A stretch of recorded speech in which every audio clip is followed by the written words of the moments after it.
Hey guys, Shane here at Fugatech 3D Printing. Today I'm going to go over the water cooling parts I'm going to use here in my Workbench PC.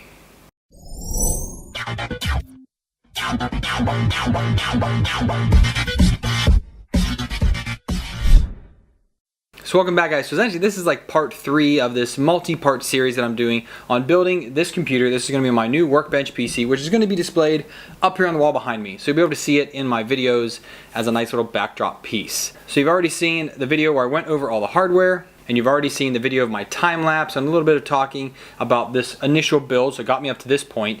Now this video is just going to be strictly about this water cooling stuff. So if you're not interested in any of this, this is not the video for you. If you're looking for 3D printing, not the video for you. This is a separate deal that I'm doing here on my channel.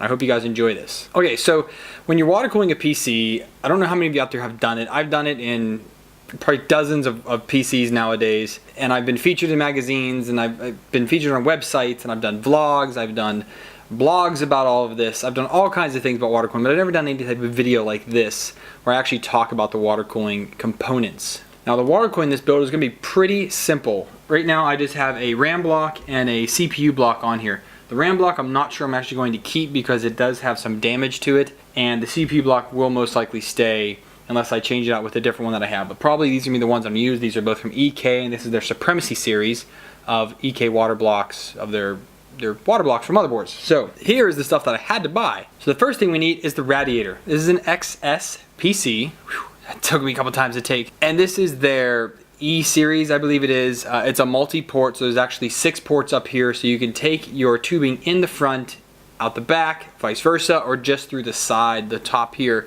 which is pretty cool. Now you'll notice here it is filthy, absolutely filthy. This came out of an old test bench that I used to run. I haven't run it probably a year, and there's 2 of these on there. It just sat there for a long time, so I decided I'm going to take it off, put this thing to use.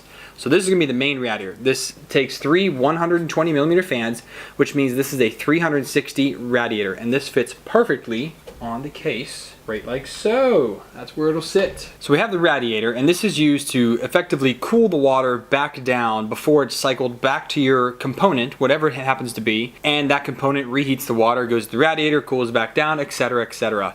These are multi-pass radiators, which are great so that the water flows through multiple times before exiting, so it has a longer time to cool down. Now what we're going to be using to cool this is actually going to be a few of these Thermaltake ring fans. Now these are cool because they have this RGB LED string that goes around the fan, 256 colors, which is so awesome. This is going to look badass. You can make this match any color of any component on here. See, I have kind of 2 different shades of orange in here. Try to get something pretty close. You won't be able to tell too much, but it'll look pretty sweet once I get that. So these mount on, and I'm doing what's called a push configuration, and that means I have the fan sitting like this on the radiator, and you can tell because the frame here in the back, this actually is where your air is coming through. Also on some of the fans, which this is not one of them, some of them will have 2 arrows, one pointing to the left or right, saying that's the direction the fan blows or spins, and one pointing either to the front of it or the back of it, telling you which direction the air flows. And again, this one is not one of them, surprisingly, because that's pretty standard. But anyway, so these will face the front just like this, pulling the air through, pushing it into the radiator and pushing it through the fins. So that's why it's called a push configuration. So we have the radiator. Talked about the CPU blocks. Now what do we do to have everything connect to each other? We're going to use some tubing. Now you could use some basic flexible tubing like this. This is a Durline. I believe this is a 3/4 inch by 1 inch. This is actually a huge tubing right here. I use this usually on my flushing system when I flush out my radiators and things like that.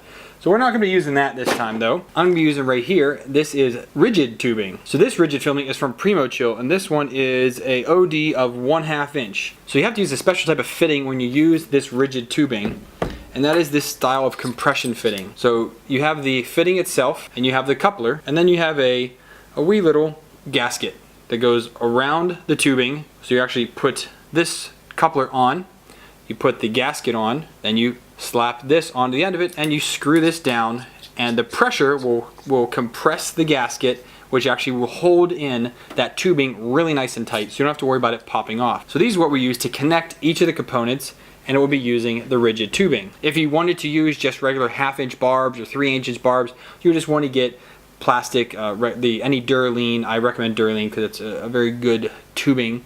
Any type of Duralene tubing that matches it, and then you can just run it. It makes that really easy. This is kind of the hard way to do things. Obviously this is all straight. I am going to be doing bends in this, and there actually is on Thingiverse, and I'll put a link down below. There's actually someone created bending profiles, basically bending tools. Instead of buying them from Primo Chill, which are like 50 bucks, something ridiculous, you can just use these, and it has 90-degree bend, 45-degree bend, has some U-shaped bends in there as well for multiple sizes. So it's a great little collection of tools. I'm going to print those out. I did not have time to print those before this video though, sadly, but the link will be down below in case you guys are looking into something like that. So when you talk about water cooling, you have water in there obviously, so where are you going to hold all this water in order to cycle through? That's going to go in your reservoir. This is a Bits Power Z tube. This is 200 millimeters long. It's nice, thick, it's acrylic. So this is nice and clear, so if you get a colored water solution, something like that, you can run that through here and you can see it really nice. Now obviously this is just a tube. We need some other parts for it. So right here, we have the top, which screws right onto it. And this is the Bits Power Z cap, which goes with the Z tube. And for a bottom, if you're gonna run this standalone, you'll have another Z bottom, just like this round that screws on. So we do things a little bit differently, and this is a Bits Power D5 top adapter, which screws right onto the bottom of this and gives us a square bottom. Now this will connect onto the next and final piece of our water cooling loop, which is the pump. Now this is a D5 pump. There's a landing DDC and a D5 pump. Those are the two most common pumps that you're going to find in water cooling of modern days. There are a few other ones out there, but these are pretty much what everyone's using nowadays. Now on here, this is a D5 pump top from Bits Tower, and on the back, this is a D5 mod kit, and that's also the same with the bracket here, a D5 mod kit that goes on to, basically it just hides the pump, makes it look sexy, can say that, yeah. It makes it look really nice, I have to say. It's a very clean look to it, but what we have to do here is we change things up because of this mod top that we have for the reservoir. That doesn't fit, so actually you have to get a smaller stopper for that. But anyways, this will actually go right on like so and get screwed down onto the pump. And there's 2 gaskets that go in there which make a nice seal, and there's the 4 screw holes. This mounts right down onto it, and this will look just like so. So my goal, which I don't know how I'm going to do it yet, but my goal is to mount this either to the bottom plate. There's a water cooling bracket that came with this case. I might use that, most likely not. My goal is to have it mounted somewhat like this, right in front of the radiator on the bottom 120 millimeter fan, just like that. Now sadly that's going to block out some of the fans and their gloriousness, but you're still going to get the effect, and it'll make a nice glow effect behind here as well. But that's essentially what I'm looking for. And there's multiple ways to go about doing this. One way to do this is to mount this plate to the front of a 120 millimeter fan. It kind of blocks the airflow a little bit because there is this big plate here, and on top of a fan, that's about 50% of it, so you're not getting that much pull from the fan. Another way you can do it is take this off and get some clamps that fit around your tube and will attach via something like this. So this is a 120 millimeter adapter, and this goes to the front of a fan, and then these 4 holes here will actually fit whatever bracket that you're using. I thought I ordered those brackets, but apparently I didn't. I think maybe I thought they came with one of these parts, but they did not. So I'm gonna have to order those because I think that's the way I'm going to go. Now this is heavy. 2 of those clamps that go around this tube are enough to hold that on there. They fit nice and tight, nice and snug. It's what they're meant for, is to hold this up. But again, I don't know if I want to do it this route either. So it's just something I'm going to experiment with. I'll probably do both things. I might end up printing something that will mount this, because sadly this piece here will not work unless I use, I guess, some big old washers and make it look janky as all be. I don't know. So it's options that I have, things that I'm going to be looking into and how I want to do this. But it's all about the journey and the experiment that this is to, building and doing water cooling is never really, it's really not an exact science, how you're going to exactly map everything. I'm not one of those guys. Some people can do it that way. It's not an exact science to me. I kind of just figure out how it's going to go. Really, it's how I do my YouTube videos. I kind of just go with the flow of how the video is going and see where it takes me. And one of the final absolute key pieces to any water cooling loop that you have is going to be how to drain the system. So as you see, this mod top has 5 different ports on it. which is great stuff because you can hook up a lot of things to this. The main reason why that's important is I have here, this is a Bits Power ball valve, and again, this came off my test bench, and between my two radiators, this was mounted on a T. So all I had to do was angle it down, take off this stop fitting, add on a piece of tubing into a bucket, open up the valve, and bam, I'm draining the loop. You really want to make sure you put in a drain loop anytime you install a water cooling system, because you are going to have to drain it eventually. Something might happen, something might break, you might replace a part, it might leak on you. You might be upgrading parts and the tubing is in the way. That is a big downfall of using rigid tubing.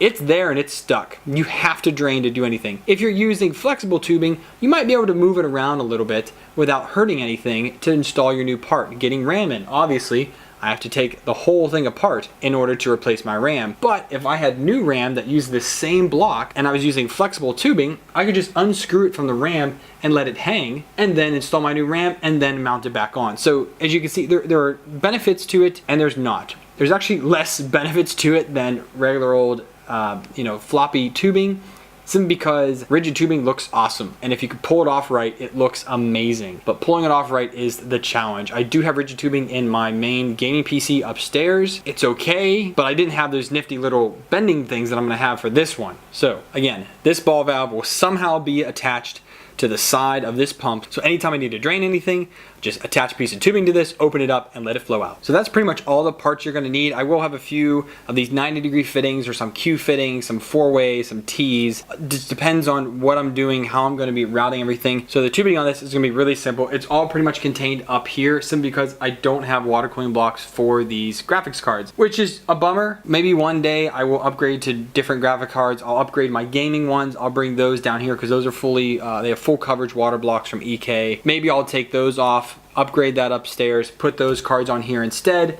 and then pipe those into it. Maybe one day, but right now, these will be just fine. This completely open air system, just be a piece of acrylic right here on the front, just to kind of keep it all from anybody touching, even though no one should, but regardless, it'll keep it all safe. Big open air system, should have no problem with these cards. I have them very well spaced, 3 huge fans on here to cool them. These won't be a problem. Again, this is mainly for slicing and just doing things down here in my little workspace that I have.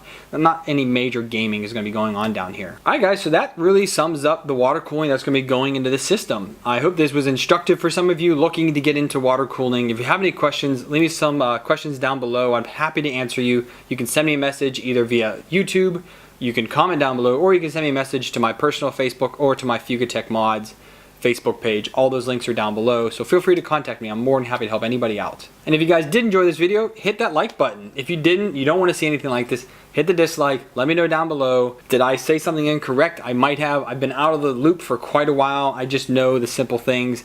But on what the latest and greatest is when it comes to water cooling, I'm not that guy. There's plenty of guys out there that do water cooling reviews on other parts, but when it comes to the newest, latest, and greatest, I just don't know. These are mostly the parts that I have laying around, minus pretty much the new reservoir and mod parts I had to buy for the pump that I already had. You guys want to support the channel, best way to do it, subscribe down below, hit the bell icon, that way you know anytime that I upload new content, you'll be one of the first ones to see it. If you want to support my channel with some of your hard-earned money, hit that Patreon link. Donate me $1 more, I greatly appreciate it. My current patrons, thank you for your support.